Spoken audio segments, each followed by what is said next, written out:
ভোর হতেই ধুলোময় এক চত্বরে জড়ো হন শত শত মানুষ। চোখে ক্লান্তি, মুখে হতাশার ছাপ।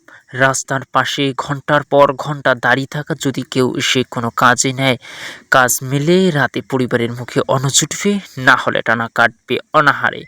যুদ্ধবিধ্বস্ত আফগানিস্তানের ঘোর প্রদেশের রাজধানী চাকচারানোর প্রতিদিনের বাস্তব চিত্র এটি। এই চত্বরে দাঁড়িয়ে থেকেও প্রতিদিন কাজ পান না প্রত্যেকেই।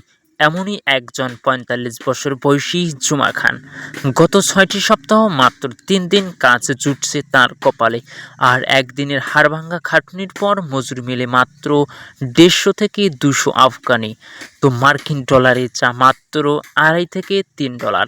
এই সামান্য টাকায় যেখানে নিজেদেরই চলে না, সেখানে পরিবার চালানো তো দুরূহ ব্যাপার। ক্ষুধার সেই নির্মম বাস্তবতার কথা বলতে গিয়ে জুমা খান জানান এক বুক চাপা কান্না আর আতঙ্কের কথা। আমার সন্তানেরা টানা ৩ রাত না খেয়ে ঘুমিয়েছে। স্ত্রী কাঁদছিল, সন্তানরাও কাঁদছিল। গমের আটা কেনার জন্য শেষে এক প্রতিবেশীর কাছে টাকা ধার চেয়েছি।